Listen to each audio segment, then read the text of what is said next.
Are na guys, to this video, magluluto ako ng ginataang kalabasa.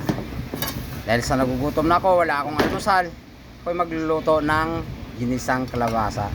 Simple lang luto. Yung pagkaing bahay na kayang kainin at may malasa. Today's, maghahanda na ako ng mga aneng ricado. Mga sibuyas at bawang at mga iba pa. Ayan. Para may makakain ang ating mga alaga sa tiyan. Simple lang ang hanap buhay. Music sa magandang umaga, no? Magandang umaga. Oh, di ba? Di ba alam guys, ang kalabasa ay mayaman sa bitamina. At isa pa, nakapagbibigay din to ng pampalinaw ng mata. Tulad ng hating gabi, makikita mo ang dapat hindi mo makikita. Di ba? Kahit si Mare na nasa madilim, ay kitang-kita ni pare. Basta mahilig kang kumain ng kalabasa. Charot!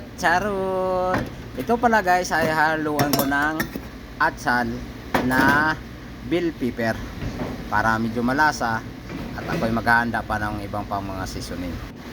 Kita mo naman, ngiti-ngiti para masarap ang niluto. Okay, approve.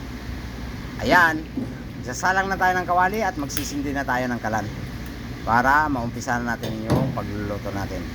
Ay kuya, diba ang maganda at gwapong kusinero namin ngayon? Ito si Kuya Dick. O, diba? So habang nagpapainit tayo ng kawali, busy sa ikot-ikot. At tandaan nyo guys, ang kalabasa ay mayaman sa vitamina. Itong gulay na kalabasa.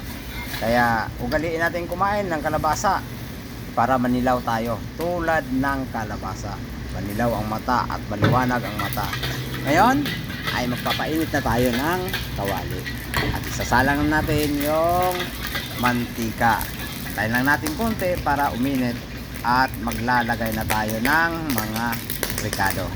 Ngayon guys ay atin nang ihulog yung bawang, sibuyas, sama rin sa paggisa yan guys. Lalong masarap yan guys kasi haluan pa natin ng iba pang mga ricado tulad ng manok at saka longganisa. Okay guys.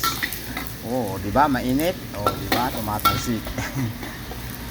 Ngayon, aantayin lang natin tulad sa pag-aantay ng mahabang panahon. O, kita mo, aantayin natin magdilaw o magkulay brown ang ating mga ricado. Ngayon, lalagay natin yung tinadtad natin na mga manok. Ayan, para dagdag pampalasa sa ating ginisang kalabasa. Yun, halo-haluin hanggang mahilo, ikot-ikot hanggang sa mahilo at mabilog mo ang iyong kasama. Ayan, halo-halo lang hanggang magkulay brown light na siya. Okay? Ayan, tapos pagkatapos na natin haluin, antayin lang natin siyang kumulo yung mantika para lumabas yung lasa. Shoutout pala sa laban ni Casimiro at saka ni Sansis kahapon, no, mga idol. 1 round lang sa ating idolo. Talagang pinataob ang kalaban mga idol. Sa ngayon, tatakpan muna natin ang laban ni Casimiro kasi tulad ng pagtatakip ng kawali sa paggigisa ng kalabasa. Shout out pala sa mga tumaya o nanalo sa laban ni Casimiro, no? Kaya swerte. Talagang pinakita ng idol natin kung gaano siya kalakas at napahiya ang kalaban. Ngayon, aabangan natin ang next laban o anong susunod nito na mga malaking pasabog sa ating idol na si Angas ng Pinas. Yan, halo-halo hanggang mahilo. Yan. Ayan, antay lang tayo. Dahil ako nagugutom na. At mag-aantay tayo hanggang mag light brown ang ating manok. Okay? Ito na. Light brown na siya at ilalagay natin itong tinadtad na hiniwang mga kalabasa mga idol. Diba?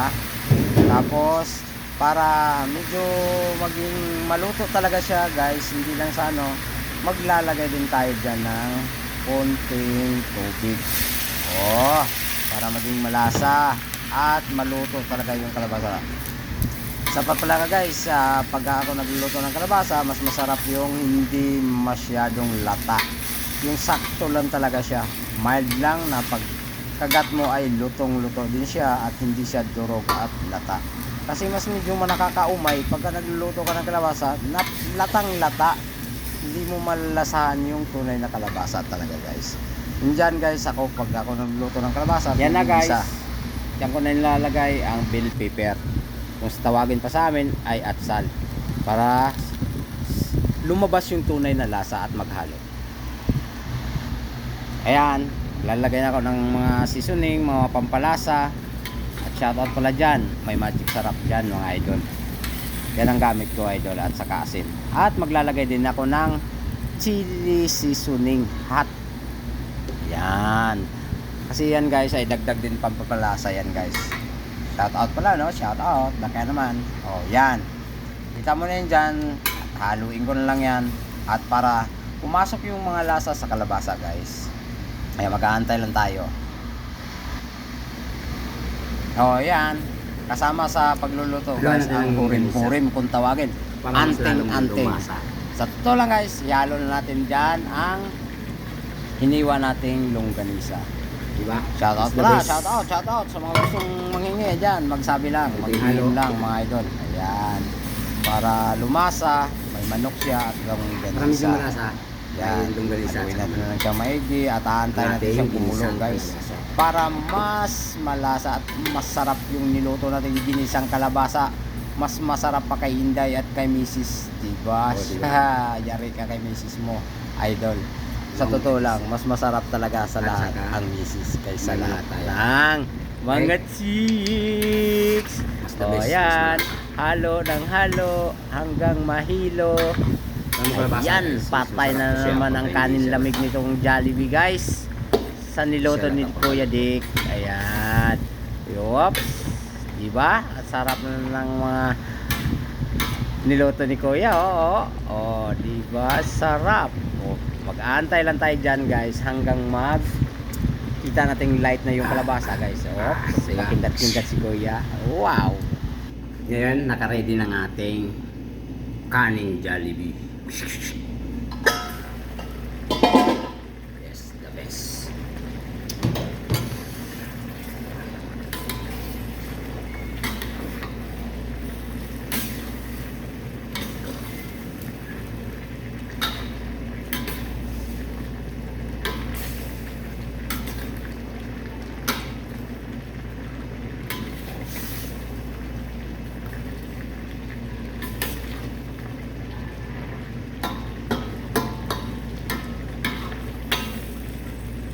Antay lang tayo mga segundo. Okay? Hello. Ito, naka-ready ng ating lagayan. Bakbakan lang guys.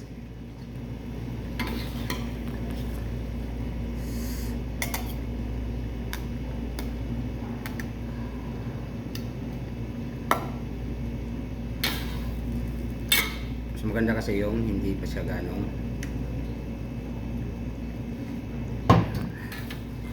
yung kanin natin ay lagyan din ng sabaw.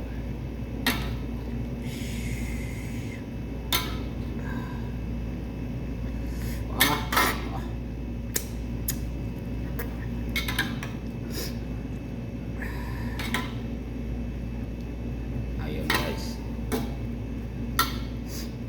pwede na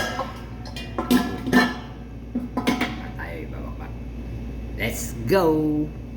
Let's go mga idol. Oops, tikman natin.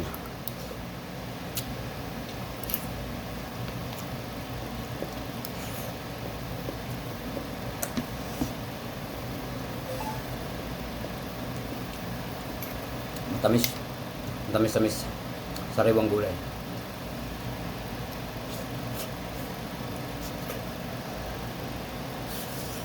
Bakit?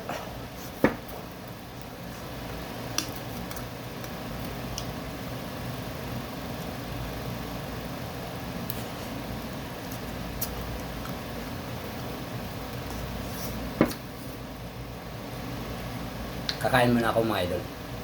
Thank you.